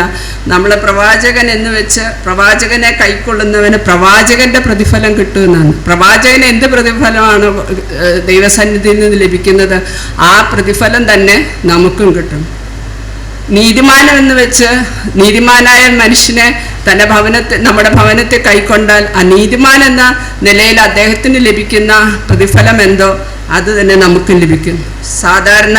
ഒരു സാധാരണ വിശ്വാസി, ദൈവത്തിൽ വിശ്വസിക്കുന്ന ഒരു സാധാരണ ശിഷ്യൻ എന്ന് വെച്ച് ഈ ചെറിയവരിൽ ഒരുത്തന് ഒരു പാനപാത്രം തണ്ണീർ മാത്രം കുടിപ്പാൻ കൊടുക്കുന്നവന് പ്രതിഫലം കിട്ടാതെ പോകുകയില്ല എന്ന് ഞാൻ സത്യമായിട്ട് പറയുന്നു. അപ്പം നമ്മൾ സേവിക്കുമ്പോൾ നമ്മൾ ചിലപ്പോൾ ചില വ്യക്തികളെ ആയിരിക്കാം നമ്മൾ സെർവ് ചെയ്യുന്നത്. എന്നാൽ ദൈവം അതിന് വെച്ചിരിക്കുന്ന പ്രതിഫലങ്ങളെക്കുറിച്ച് നമ്മൾ അജ്ഞരായിട്ടിരിക്കരുത്. അത്രയേറെ അനുഗ്രഹങ്ങളാണ് ദൈവം അങ്ങനെയുള്ള ശുശ്രൂഷകൾക്ക് നൽകിയിരിക്കുന്നതെന്ന് നമുക്ക് കാണാനായിട്ട് സാധിക്കും. ശൂന്യംകാരി സ്ത്രീയുടെ ജീവിതത്തിൽ എത്രയോ നന്മകൾ ദൈവം അവൾക്ക് വേണ്ടി കൊടുത്തു. അവള് അങ്ങനെ തന്നെ ഭവനത്തെ ദൈവദാസന് വേണ്ടി തന്നെ റെസ്റ്റിംഗ് പ്ലേസ് ആയിട്ട് ഏൽപ്പിച്ചു കൊടുത്തത് വഴി അവർക്ക് തനിക്ക് കുഞ്ഞില്ലായിരുന്നു. പക്ഷേ ദൈവം തനിക്കൊരു മകനെ കൊടുത്തു. മകൻ മരണത്തിൻ്റെ അവസ്ഥയിലേക്ക് പോയ സമയത്ത് പ്രവാചകനെ അയച്ച് ദൈവം ആ മകനെ എഴുന്നേൽപ്പിക്കുന്നതായിട്ട് നമുക്ക് കാണാം.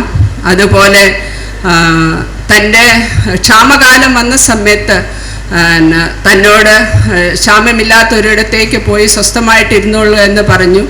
താൻ തിരിച്ചു വന്ന സമയത്ത് തൻ്റെ വസ്തുവകളെല്ലാം നഷ്ടപ്പെട്ടു പോയിരുന്നു. എന്നാൽ രാജാവ് തന്നോട് ദയുണ്ടായി തൻ്റെ നഷ്ടപ്പെട്ട എല്ലാ വസ്തുവകകളും തനിക്ക് തിരിച്ചു കൊടുക്കുന്നതായിട്ട് നമുക്ക് കാണാനായിട്ട് സാധിക്കും. എന്താണ് ഈ നന്മയെല്ലാം അവൾക്ക് വേണ്ടി കണക്കിടാനായിട്ട് ദൈവം എന്തുകൊണ്ടാണ് അത് കാരണമായി തീർന്നതെന്ന് ചോദിച്ചാൽ വേറെ ഒന്നുമില്ല. അവൾ ആ പ്രവാചകനെ തൻ്റെ വീട്ടിൽ കൈക്കൊണ്ട് ഒരു പ്രവാചകൻ എന്ന് വെച്ച് വിശുദ്ധനായൊരു ദൈവദാസൻ എന്ന് വെച്ച് തൻ്റെ ഭവനത്തെ കൈക്കൊണ്ടു. തനിക്ക് റെസ്റ്റിംഗ് പ്ലേസ് ഉണ്ടാക്കി കൊടുത്തു, അതിനുവേണ്ടി ചിലവ് ചെയ്തു എന്ന് നമുക്ക് അതുകൊണ്ട് മാത്രമാണ് ദൈവം അവളെ ആ നിലയിൽ അനുഗ്രഹിച്ചത്. അപ്പം നമ്മൾ ഒരു പക്ഷെ വിചാരിക്കും ഇങ്ങനെ ആളുകളെ സെർവ് ചെയ്യുന്നു, ആളുകൾക്ക് വേണ്ടി വീടൊരുക്കുന്നു, അതിലൊക്കെ എന്നാ കാര്യമുള്ള, അതുകൊണ്ടൊക്കെ എന്നാ ഗുണമുള്ള. അവരവർ ഭക്ഷണം കഴിച്ച് നമ്മൾ കഷ്ടപ്പെട്ടുണ്ടാക്കി അവർ ഭക്ഷണം കഴിച്ച് അവരവരുടെ വഴിക്ക് പോകും. നമുക്ക് എന്താ അതുകൊണ്ട് ഗുണമുണ്ട് എന്ന് നമ്മൾ ചിന്തിച്ചു പോകുമ്പോൾ ഈ ശൂന്യംകാരി സ്ത്രീയുടെ ജീവിതത്തിൽ നിന്ന് കർത്താവ് നമ്മളെ പഠിപ്പിക്കുന്നത് നമ്മൾ ഒരിക്കലും അങ്ങനെ ചിന്തിക്കരുത്. എണ്ണി എടുക്കുവാൻ തക്കവണ്ണം അധികം അതുപോലെ അനുഗ്രഹങ്ങൾ കൊണ്ട് ശൂന്യംകാരി സ്ത്രീയെ ദൈവം നിറച്ചു എന്ന് നമുക്ക് കാണാനായിട്ട് സാധിക്കും. ശൂന്യംകാരി സ്ത്രീയെ കുറിച്ച് നമ്മൾ ചിന്തിച്ചാൽ അവള് ഈ ശുശ്രൂഷ ചെയ്യുമ്പോൾ എന്നതിൻ്റെ സമയത്താണ് അവൾക്ക് മക്കളില്ലാത്തൊരവസ്ഥ.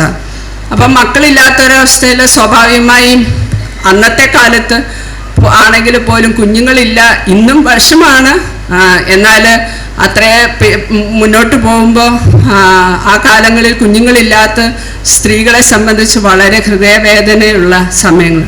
അപ്പം സ്വാഭാവികമായിട്ട് ചിന്തിക്കും, ഞാൻ എന്താണ് കർത്താവിനെ ഞാൻ സേവിച്ചു, ഞാൻ പ്രാർത്ഥിച്ചു, ഞാൻ ഇത്രയേറെ കർത്താവിന് വേണ്ടി അധ്വാനിച്ചു, എനിക്കൊരു കുഞ്ഞിനെ ദൈവം തന്നില്ലല്ലോ എന്ന് ചിന്തിച്ചു പോകാനുള്ള സാധ്യതയുണ്ട്. അപ്പം ഞാൻ ഇനി ഒന്നും കർത്താവിന് വേണ്ടി ഇനി എനിക്ക് മക്കളെ തന്നില്ല, ഞാനിങ്ങനെ എല്ലാവരുടെയും പരിഹാസവും എല്ലാവരുടെയും വിഷമമൊക്കെ അനുഭവിച്ച് ഞാനിങ്ങനെ ആയി നിൽക്കുകയാണ്, ഞാൻ ഇനി ഇത്രയും കൊണ്ട് സേവിക്കുന്നുള്ളൂ, ഇനി ഒന്നും ചെയ്യുന്നില്ല എന്ന് ശൂന്യംകാരി സ്ത്രീ ചിന്തിച്ചില്ല. അവള് തനിക്ക്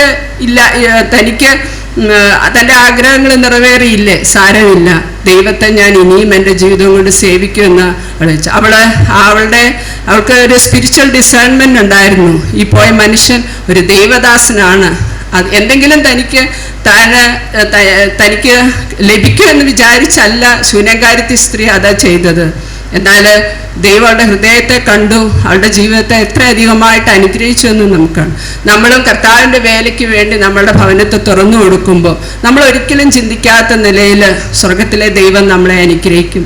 നമ്മൾ ചെയ്യുന്നത് നല്ല മനസ്സോടെയാണോ എന്ന് മാത്രം നോക്കിയാൽ മതി. കർത്താവിന് വേണ്ടിയാണോ നമ്മൾ ചെയ്യുന്നത് എന്ന് മാത്രം നോക്കിയാൽ നമ്മൾ. അതുകൊണ്ട് ശൂന്യകാരിത്തി സ്ത്രീയുടെ ജീവിതം നമുക്കൊരു മാതൃകയായിട്ടിരിക്കട്ടെ. നമ്മുടെ ഭവനത്തിലേക്ക് അനേക ദൈവദാസന്മാർ കടന്നു വരുവാൻ തക്കവണ്ണം ഇടയായി തീരേണ്ടതിന് നമുക്ക് പ്രാർത്ഥിക്കാം. എൻ്റെ ഭവനത്തിൽ കർത്താവിന് പ്രയോജനമുള്ള ഒരു ഭവനമായിട്ട് എൻ്റെ പരിമിതമായ സൗകര്യങ്ങളെ ദൈവം ഉപയോഗിക്കണമേ എന്ന് നമ്മുടെ ഭവനത്തിൽ വരുന്ന ആളുകളെ നമ്മളൊരു ഭാരമായിട്ട് നമ്മൾ ഒരിക്കലും കാണരുത്. നമ്മുടെ ഭവനങ്ങളിൽ വരുന്ന ദൈവദാസന്മാർ തീർച്ചയായിട്ടും അവർ നമുക്കൊരു അനുഗ്രഹമായിട്ട് തന്നെ ഇരിക്കും.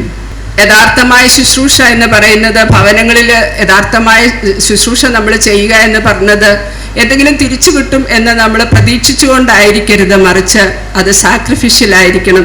ത്യാഗപൂർണമായി എന്ത് കിട്ടിയാലും കിട്ടിയില്ലെങ്കിലും ഞാൻ ദൈവത്തെ സേവിക്കും, എൻ്റെ ഭവനത്തെ എനിക്ക് തന്നിരിക്കുന്ന ആരോഗ്യം ഉപയോഗിച്ച് ഞാൻ ദൈവത്തെ സേവിക്കും എന്നുള്ള ആ ഉറപ്പായ ചിന്തയോടുകൂടെ സമർപ്പണത്തോടുകൂടെ നമ്മൾ ദൈവത്തിന് വേണ്ടിയിട്ട് നമ്മുടെ ഭവനത്തെ ഏൽപ്പിച്ചു കൊടുക്കാം. സാക്രിഫൈസ് ചെയ്യാനായിട്ട്, ത്യാഗം ചെയ്യാനായിട്ട് നമ്മൾ മനസ്സൊരുക്കമില്ലെങ്കിൽ പലപ്പോഴും നമ്മൾ തെറ്റിപ്പോകും. നമ്മൾ ശുശ്രൂഷ ചെയ്താലും അതിന് തക്കതായ ഫലം കിട്ടുകയില്ല. ത്യാഗ മനസ്സോടെ ശുശ്രൂഷ കർത്താവിന് വേണ്ടി നമ്മുടെ അന്ത്യം വരെയും ചെയ്യാനായിട്ട് ദൈവം നമ്മളെ സഹായിക്കട്ടെ. അടുത്തതായിട്ട് നമുക്ക് ചിന്തിക്കാനായിട്ടുള്ളത് അപ്പസ്തോല പ്രവൃത്തികൾ 12-ാം അധ്യായത്തിൻ്റെ 12-ാമത്തെ വാക്യമാണ്. നമുക്കൊന്ന് വായിക്കാം. ഇങ്ങനെ ഗ്രഹിച്ച ശേഷം അവൻ മർക്കോസ് എന്ന മറുപേരുള്ള യോഹന്നാന്റെ അമ്മ മറിയയുടെ വീട്ടിൽ ചെന്നു. അവിടെ അനേകർ ഒരുമിച്ച് കൂടി പ്രാർത്ഥിച്ചുകൊണ്ടിരുന്നു. നമ്മൾ ഇനി ചിന്തിക്കാനായിട്ട് പോകുന്നത് അപ്പസ്തോല പ്രവൃത്തികൾ 12-ാം അധ്യായം 12-ാം വാക്യത്തിൽ പറയുന്ന ആ മറിയയുടെ ഭവനത്തെ കുറിച്ചാണ്. മറിയ തൻ്റെ ഭവനത്തെ ആ പ്രാർത്ഥനയ്ക്കായിട്ട് തുറന്നു കൊടുത്തു എന്ന് നമുക്ക് കാണാനായിട്ട് സാധിക്കും. ഈ സാഹചര്യം എന്ന് പറയുന്നത് നമ്മൾ ചിന്തിക്കേണ്ട ഒരു കാര്യമുണ്ട്. 12-ാം അധ്യായത്തിൻ്റെ 1-ാമത്തെ വാക്യം, ആ കാലത്ത് ഹെരോദ രാജാവ് സഭയിൽ ചിലരെ പീഡിപ്പിക്കേണ്ടതിന് കൈനീട്ടി യോഹന്നാന്റെ സഹോദരനായ യാക്കോബിനെ അവൻ വാൾ കൊണ്ട് കൊന്നു. അത് യഹൂദന്മാർക്ക് പ്രസാദമായി എന്ന് കണ്ട് അവൻ പത്രോസിനെയും പിടിച്ചു. അപ്പം ഈ പ്രാർത്ഥന നടക്കുന്ന സാഹചര്യം എന്ന് പറയുന്നത് യാക്കോബ് കൊല്ലപ്പെടുകയും പത്രോസ് ജയിലിലാക്കപ്പെടുകയും ചെയ്ത സാഹചര്യത്തെ ആണ് ഈ പ്രാർത്ഥന നടക്കുന്നതിൻ്റെ പുറകിൽ. അതാണ് ആ സാഹചര്യം.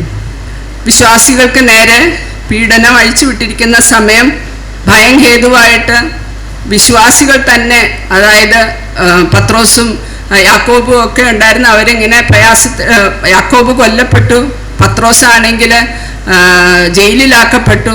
ശേഷമുള്ള മുതിർന്ന സഹോദരന്മാരൊക്കെ സ്വാഭാവികമായിട്ട് ഭയം കൊണ്ട് നിശബ്ദരായി പോയിരിക്കുന്ന സമയത്താണ് മർക്കോസിൻ്റെ അമ്മയായ മറിയ വേറിട്ട് നിന്ന സാഹചര്യം എന്ന് പറയുന്നത്.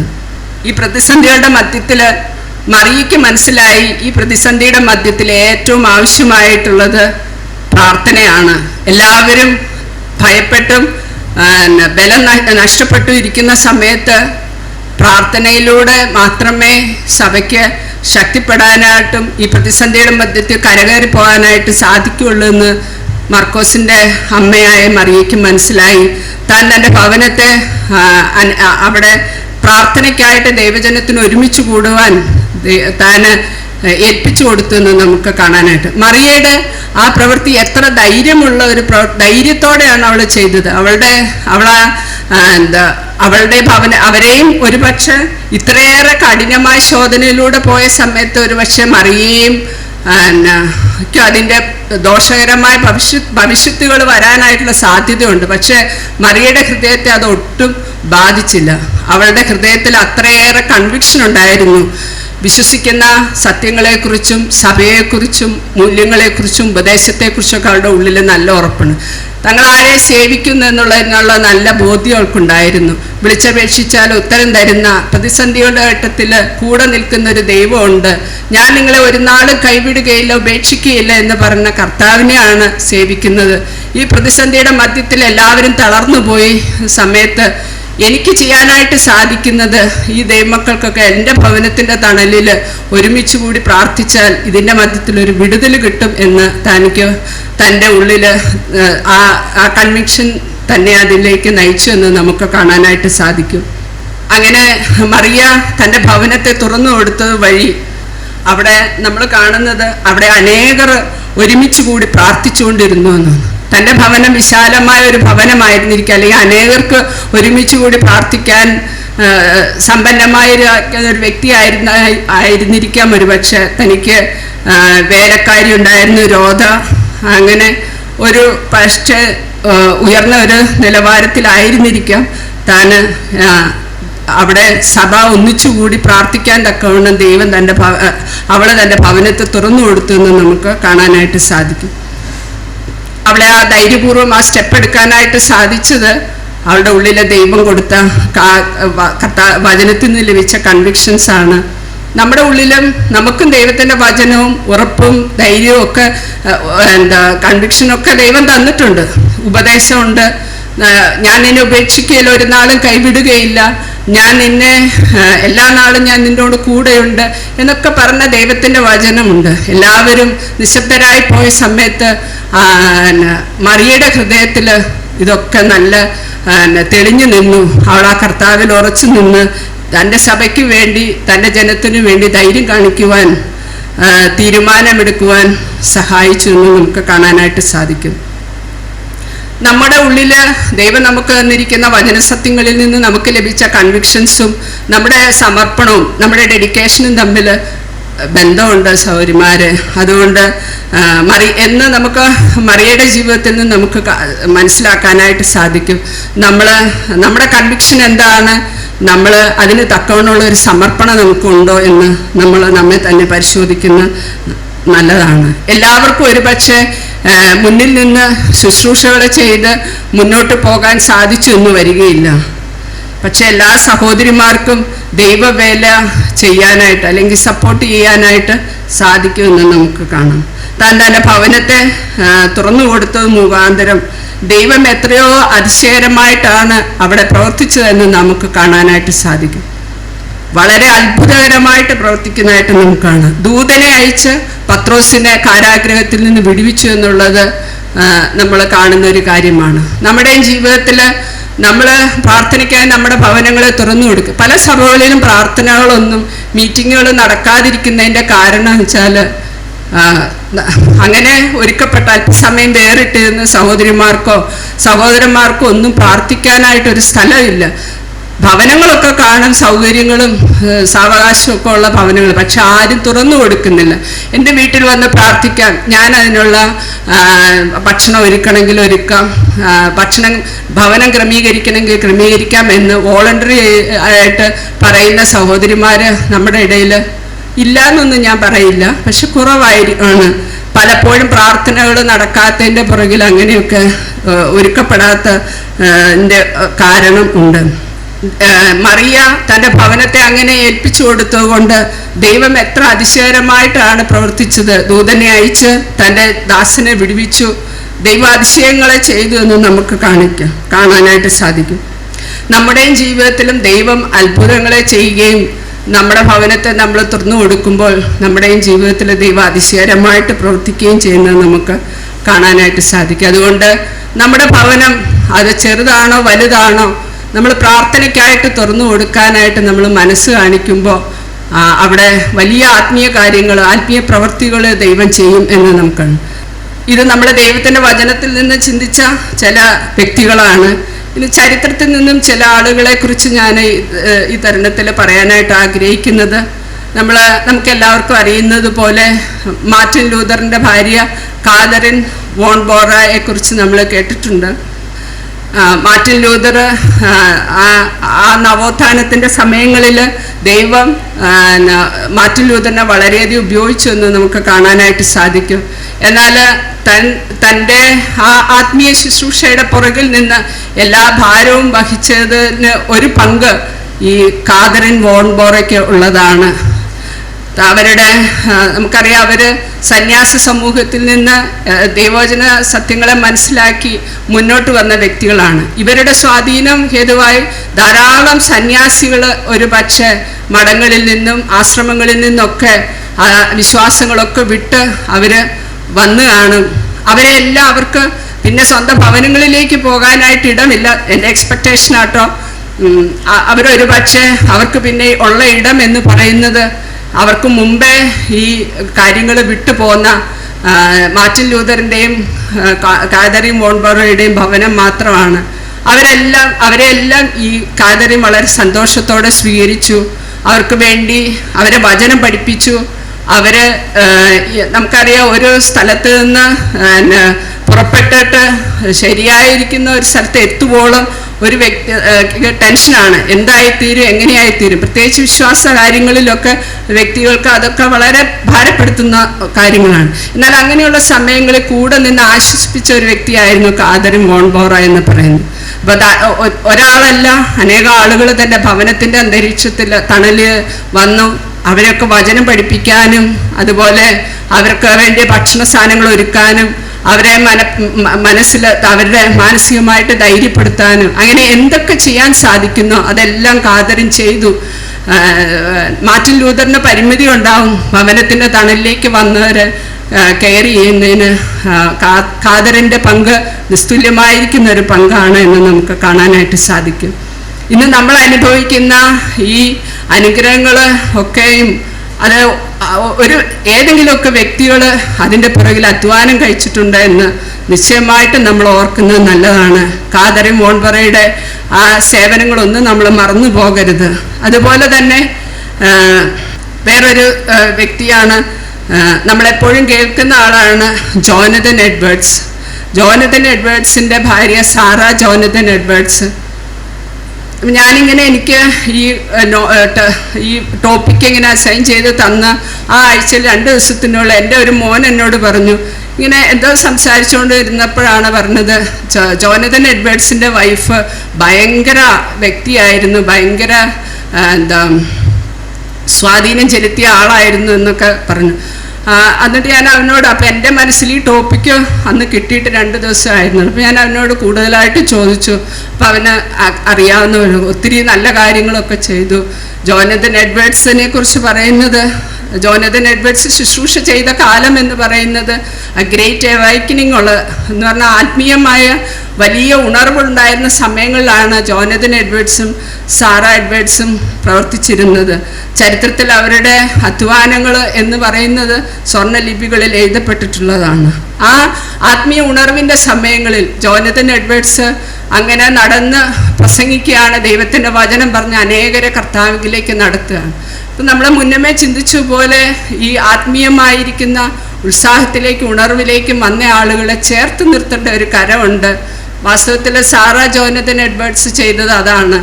കർത്താവിൻ്റെ വചനം നമ്മളും അങ്ങനെയല്ലേ, നമ്മളെ രക്ഷിക്കപ്പെട്ടു, നമ്മൾ കർത്താവിൻ്റെ വചനം പറഞ്ഞ് നമ്മളെ രക്ഷിക്കപ്പെട്ടു, നമ്മളെ പലരും ചേർത്ത് നിർത്തിയതുകൊണ്ടാണ് നമ്മൾ ഇന്ന് നിലനിൽക്കുന്നത് അല്ലേ.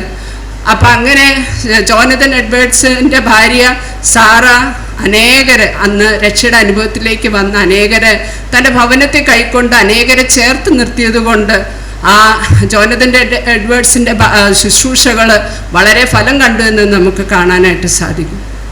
ആ പ്രിയ സഹോദരിമാരെ, ചരിത്രത്തിൽ എത്രയോ പേര് തങ്ങളുടെ ജീവിതത്തെ ത്യാഗസമ്പൂർണമായിട്ട് വെച്ച് തങ്ങളുടെ ഭവനത്തെയും തങ്ങളുടെ സൗകര്യങ്ങളെയും തങ്ങൾക്കുണ്ടായിരുന്ന പണത്തെയെല്ലാം കർത്താവിന് വേണ്ടി ത്യാഗ മനോഭാവത്തോടെ ഏൽപ്പിച്ചു കൊടുത്തുകൊണ്ട് കർത്താവിൻ്റെ വേല ഇന്ന് എത്രത്തോളം മുന്നോട്ട് പോയി എന്ന് നമുക്ക് കാണാനായിട്ട് സാധിക്കും.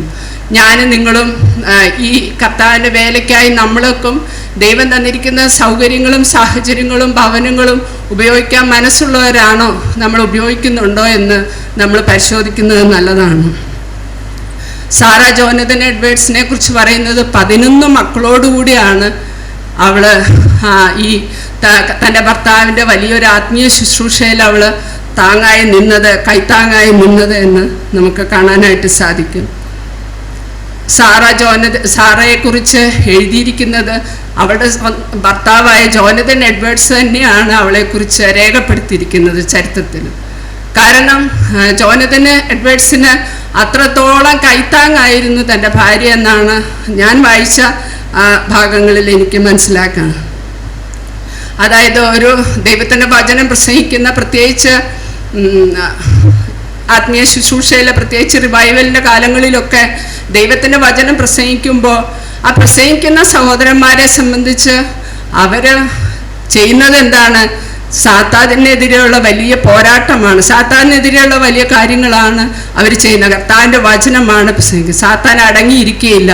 ഈ പ്രസംഗിക്കുന്ന ദൈവദാസന്മാർ മാനസികമായി, ശാരീരികമായിട്ട്, ആത്മീയമായിട്ടൊക്കെ അവർ മനം തളർന്നു പോകാനായിട്ടുള്ള സാധ്യതയുണ്ട്. എന്നാൽ ജോനതൻ എഡ്വേർഡ്സ് പറഞ്ഞത്, അങ്ങനെയുള്ള സമയങ്ങളിൽ എൻ്റെ കൂടെ നിന്ന് എന്നെ അത്രത്തോളം ശക്തിപ്പെടുത്തിയത് സാറയായിരുന്നു എന്നാണ് പറയുന്നത്.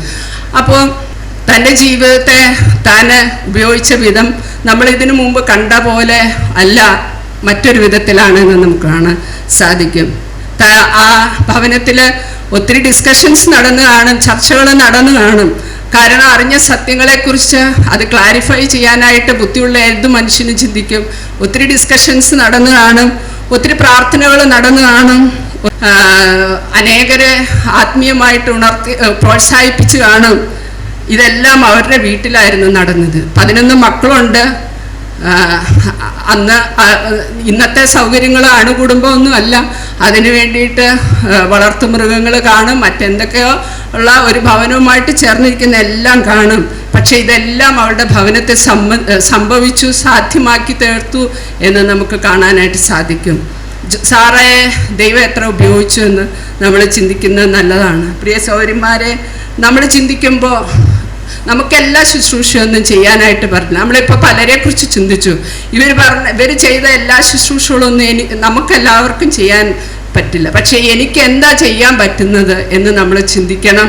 നമ്മൾ അതിന് വേണ്ടിയിട്ട് നമ്മളെ അവൈലബിൾ ആക്കണം. ഒരു പക്ഷേ നിങ്ങൾക്ക് പരിമിതികളുണ്ടെങ്കിൽ നമ്മുടെ ഇടയിൽ നടക്കുന്ന എത്രയോ പ്രവർത്തനങ്ങളുണ്ട്. ആ പ്രവർത്തനങ്ങൾ ഏതൊക്കെയാണെന്ന് കളക്ട് ചെയ്ത്, അല്ലെങ്കിൽ ദൈവദാസന്മാർക്ക് വേണ്ടി, ദൈവദാസിമാർക്ക് വേണ്ടി, സഭകൾക്ക് വേണ്ടി, വേലസ്ഥലങ്ങൾക്ക് വേണ്ടി ഒക്കെ നമ്മൾ പ്രാർത്ഥനയ്ക്ക് ചുമല് കൊടുക്കുന്നെങ്കിൽ അതൊരു ശുശ്രൂഷയാണ്. നമ്മൾ മുന്നമേ ചിന്തിച്ച അനേക സ്ത്രീകൾ തങ്ങളുടെ ഭവനങ്ങളെ തുറന്നു കൊടുത്ത് അനുഗ്രഹിക്കപ്പെട്ട പോലെ എൻ്റെ ഭവനത്തെ എനിക്ക് ഏതിനായിട്ട് തുറന്നു കൊടുക്കാനായിട്ട് സാധിക്കുമെന്ന് നമ്മൾ ചിന്തിക്കുന്നത് നല്ലതാണ്. ഒരിക്കലും നമ്മുടെ ഭവനത്തെ ക്ലോസ്ഡ് ആയിട്ട് വെക്കരുത്. അത് നമ്മൾ എത്ര വചനം കേട്ടാലും അത് അടഞ്ഞു തന്നെ ഇരിക്കുന്നുവെങ്കിൽ, നമ്മളുടെ ഭവനവും നമ്മളും അടയ്ക്കപ്പെട്ടതായിട്ട് ഇരിക്കുന്നുവെങ്കിൽ അതിൻ്റെ ഉത്തരവാദിത്വം നമുക്കാണ്. നമ്മൾക്ക് ദൈവം അടച്ചുറപ്പുള്ള വീട് തന്നു, സൗകര്യങ്ങൾ തന്നു, സമ്പത്ത് തന്നു, ആരോഗ്യം തന്നു. നമ്മളൊന്ന് ചിന്തിക്കുകയൊക്കെ, നമ്മുടെ എത്രയോ നമുക്ക് പരിചയത്തിലുള്ള, നമുക്ക് ചുറ്റുമുള്ള ആളുകളൊക്കെ പലവിധമായ രോഗങ്ങളിലൂടെ കടന്നു പോകുന്നത്. എന്നാൽ നമുക്ക് ദൈവം ആരോഗ്യം തന്നിട്ടുണ്ട്. ഈ ആരോഗ്യമുള്ള കാലത്ത് നമ്മുടെ കർത്താവിന് വേണ്ടി നമ്മൾ എന്തെങ്കിലും ചെയ്യുവാനായിട്ട് മനസ്സ് കാണിക്കുക. അതൊക്കെ ദൈവം നമ്മുടെ നന്മയ്ക്കായിട്ട് തീർക്കും. അതുകൊണ്ട് നമ്മളെ ഏത് ശുശ്രൂഷയാണ് എനിക്ക് ചെയ്യാൻ സാധിക്കുന്നതെന്ന് നമ്മൾ തിരിച്ചറിഞ്ഞ് അതിനുവേണ്ടി നമ്മൾ സമർപ്പണം ചെയ്യേണ്ടത് ആവശ്യമാണ്. നമ്മളിപ്പോൾ ചിന്തിച്ച എല്ലാ ശുശ്രൂഷകൾക്കും വേണ്ട ഒരു പൊതുവായിട്ടുള്ളൊരു കാര്യമുണ്ട്, അതിഥി സൽക്കാരം എന്ന് പറഞ്ഞാൽ. അതും കൂടെ ചിന്തിച്ച് നമുക്ക് നമ്മുടെ ചിന്തകൾ അവസാനിപ്പിക്കാം. ഒരു പവർഫുൾ ആയിട്ടുള്ള മിനിസ്ട്രിയാണ് അതിഥി സൽക്കാരം എന്ന് പറയുന്നത്. റോമാലേഖനം 12:13 പറയുന്നുണ്ട്, അതിഥി സൽക്കാരം ആചരിപ്പിനെന്ന് പറയുന്നു. അതിഥി സൽക്കാരം എന്ന് പറയുന്നത് നമ്മൾ വളർത്തിയെടുക്കേണ്ട ഒരു ഗുണമാണ്. ചിന്തിച്ചതുപോലെ ത്യാഗമനോഭാവവും സ്നേഹവും അതുപോലെ സർവിങ് മൈൻഡും ഒക്കെ ആവശ്യമായതൊന്നാണ് ഈ അതിഥി സൽക്കാരം എന്ന് പറയുന്നത്. 1 പത്രോസ് 4-ാം അധ്യായം 9-ാമത്തെ വാക്യത്തിൽ പറയുന്നുണ്ട്, പിറുപിറുപ്പ് കൂടാതെ അതിഥി സൽക്കാരം ചെയ്യണം എന്ന് പറഞ്ഞു. കാരണം എന്താണെന്ന് ചോദിച്ചാൽ പിറുപിറുപ്പും പരാതിയും ഒക്കെ ഉണ്ടാകാനിടയുള്ള ഒരു മേഖലയാണ് ഇത്.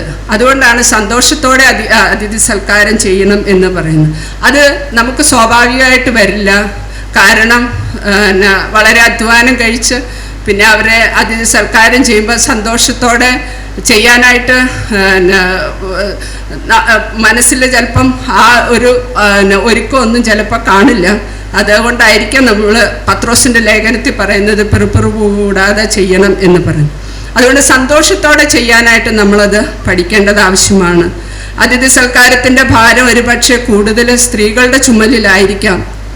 ആഹാരം ഉണ്ടാക്കണം, അതുപോലെ വീട് വൃത്തിയാക്കണം, അതുപോലെ ആളുകളെ സ്നേഹത്തോടെ സ്വീകരിക്കണം, നമ്മുടെ ഭവനത്തിൽ അവർ കംഫർട്ടാണെന്ന് നമ്മൾ ഉറപ്പ് വരുത്തണം. ഇതൊക്കെ ഓരോ സഹോദരിമാർക്കാണ് അതിൻ്റെ ഉത്തരവാദിത്തങ്ങളുള്ളത്. അപ്പോൾ അതൊക്കെ നമ്മൾ ശ്രദ്ധിക്കേണ്ട ഒരു കാര്യമാണ്.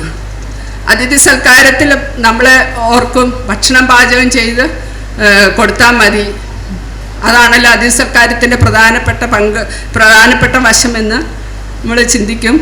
എന്നാൽ അതിഥി സൽക്കാരത്തിൽ ഭക്ഷണം എന്ന് പറയുന്നത്, ഭക്ഷണം സെർവ് ചെയ്യുമെന്ന് പറയുന്നത് അതിൻ്റെ ഒരു ചെറിയ വശം മാത്രമാണ്. നമ്മളൊന്ന് ചിന്തിച്ചു നോക്കെ, നല്ല മനസ്സോടെ അല്ലാതെ നമ്മൾ ഭക്ഷണം ഉണ്ടാക്കി വാങ്ങിച്ചുകൊണ്ട് വന്ന സാധനങ്ങളൊക്കെ എല്ലാം ഉണ്ടാക്കി വേണമെങ്കിൽ കഴിച്ചിട്ട് പൊക്കോ എന്ന് പറഞ്ഞ് നമ്മൾ നല്ല മനസ്സോടെ അല്ല അത് കൊടുക്കുന്നെങ്കിൽ നമ്മൾ ഉണ്ടാക്കിയ ഭക്ഷണത്തിന് എന്താണ് വിലയുള്ളത്, നമ്മൾ കഴിച്ച അതിഥി സൽക്കാരത്തിന് എന്താണ് മേന്മയുള്ളത് എന്ന് നമ്മൾ ചിന്തിക്കും. അതുപോലെ നമ്മൾ നമ്മുടെ ഭവനത്തെ നീറ്റായിട്ടും ടൈഡി ആയിട്ടൊക്കെ നമ്മൾ ഭവനത്തെ സൂക്ഷിക്കുന്നെങ്കിലാണ് അതും അതിഥി സൽക്കാരത്തിൻ്റെ ഒരു വശമാണ്. അപ്പോൾ ഇതെല്ലാം നമ്മൾ ചെയ്യാനായിട്ട് നമ്മൾ ശ്രമിക്കുകയും വേണം. അതിനെ നമ്മൾ വളർത്തിയെടുക്കാനും നമുക്കെല്ലാം ഒരു ദിവസം കൊണ്ടൊന്നും ചെയ്യാൻ പറ്റില്ല. പക്ഷെ നമുക്കൊരു നല്ല മനോഭാവത്തിലേക്ക് നല്ല നിലയിൽ ദൈവം സാധിക്കുന്ന ഒരു അതിഥി സൽക്കാരം ചെയ്യാൻ എന്നെ സഹായിക്കണമേ എന്ന് പ്രാർത്ഥനയോടെ നമ്മളത് ചെയ്യുന്നത് നല്ലതാണ്. സുവിശേഷം പറയാനും ഭാരങ്ങളെ ഇറക്കി വെക്കാനും മറ്റുള്ളവർക്ക് ആശ്വാസം നൽകാനും ഒക്കെ നമ്മൾ അതിഥി സൽക്കാരം ചെയ്യുന്നതിലൂടെ ഇടവരും. ഒരു ഗ്ലാസ് വെള്ളം, ഒരു ചായ ഉണ്ടാക്കി കൊടുത്ത് അവരുടെ അടുത്തിരുന്ന് അല്പനേരം അവരുടെ സങ്കടങ്ങളൊക്കെ കേൾക്കാനായിട്ട് ഒരു അവസരം അതിലൂടെ വരുന്നു. അതുപോലെ സുവിശേഷം പറയാനായിട്ട് ഇടവരുന്നു.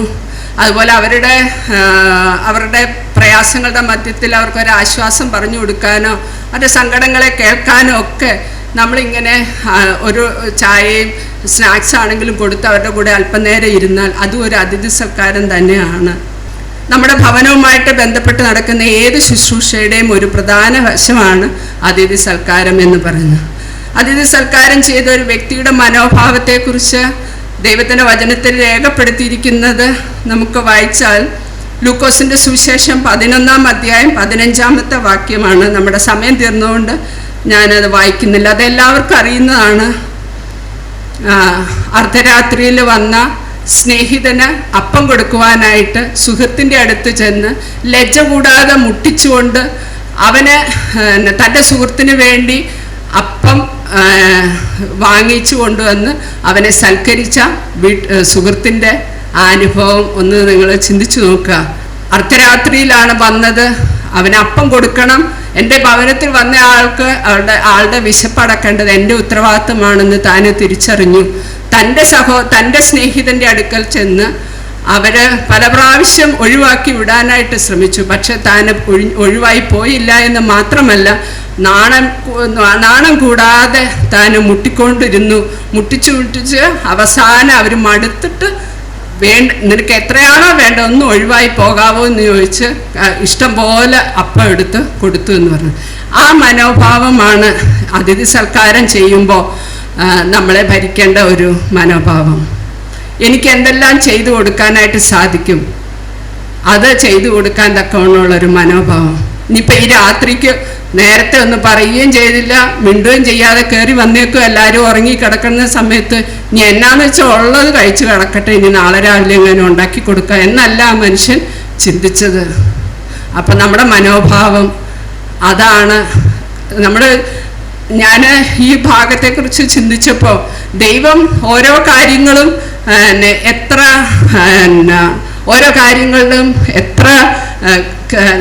എത്ര അതിശയകരമായിട്ടാണ് ദൈവത്തിൻ്റെ കാര്യങ്ങൾ ചെയ്യുന്നത്. ഇന്നലെ നമ്മൾ വായിച്ചു, പന്തി പന്തിയായിട്ട് ഇരുത്താനായിട്ട് പറഞ്ഞു എന്ന് സൗരി പറഞ്ഞതുപോലെ.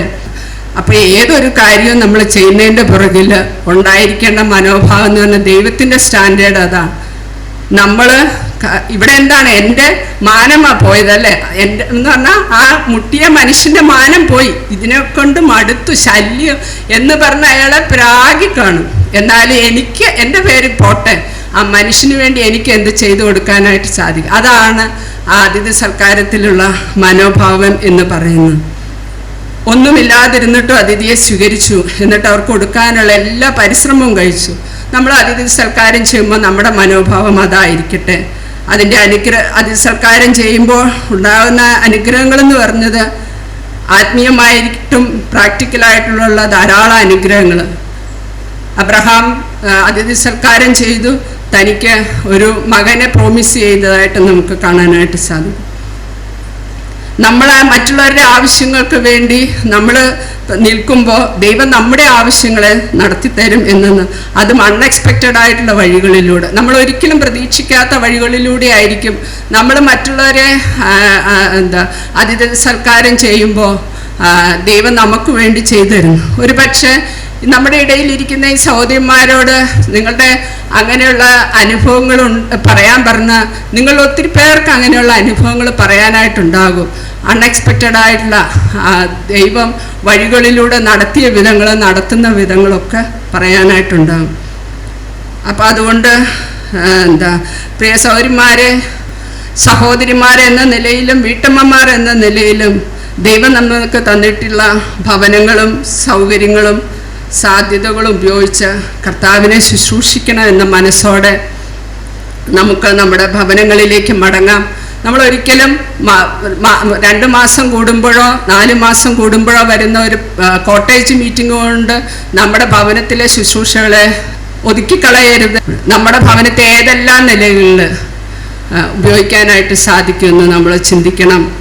ശൂന്യകാരത്തി സ്ത്രീ തൻ്റെ ഭർത്താവിന് അതൊന്നും മനസ്സിലായില്ല, ഇതൊരു ദൈവദാസനാണെന്നും ഒന്നും ഭർത്താവിന് അത്രയും വെളിച്ചമില്ല. പക്ഷെ അവൾ പറഞ്ഞു, അങ്ങനെയല്ല, നമ്മൾ ദൈവദാസനാണ്, നമുക്ക് ചെയ്യാം. നമ്മുടെ ഭർത്താവ് ചിലപ്പോൾ അതിനായിട്ട് ഒരുക്കപ്പെട്ടില്ലെങ്കിലും നമ്മൾ പ്രാർത്ഥനയോടെ സമീപിച്ച് നമ്മുടെ വീട്ടിലേക്ക് നമുക്ക് ആളുകളെ സ്വീകരിക്കാം, ശുശ്രൂഷകൾക്കായിട്ട് നമ്മുടെ ഭവനം തുറന്നു കൊടുക്കാം എന്ന് നമ്മൾ പറഞ്ഞ് ചെയ്യുന്നെങ്കിൽ നമ്മുടെ ഭവനവും അനുഗ്രഹത്തിൻ്റെ വഴിയിലേക്ക് വരും. അതല്ല എങ്കിൽ ക്ലോസ്ഡായിട്ടിരുന്നാൽ നമ്മളും ക്ലോസ്ഡായിട്ട് ഇരിക്കും, നമ്മൾക്ക് അനുഗ്രഹത്തിൻ്റെ വാതിലുകൾ എന്നും അടഞ്ഞിരിക്കും. അപ്പം അതുകൊണ്ട് നമ്മുടെ ഭവനങ്ങളെ വീട്ടമ്മമാർ എന്ന നിലയിലും സഹോദരിമാരെന്ന നിലയിലും ദൈവം നമുക്ക് തന്നിരിക്കുന്ന ഭവനങ്ങളും സാധ്യതകളും ഉപയോഗിച്ച് കർത്താവിനെ ശുശ്രൂഷിക്കണം എന്ന തീരുമാനത്തോടെ നമുക്ക് നമ്മുടെ ഭവനങ്ങളിലേക്ക് മടങ്ങാം. ദൈവം നമ്മളെ സഹായിക്കട്ടെ. ദൈവത്തിൻ്റെ നാമത്തിന് മഹത്വം ഉണ്ടാകട്ടെ.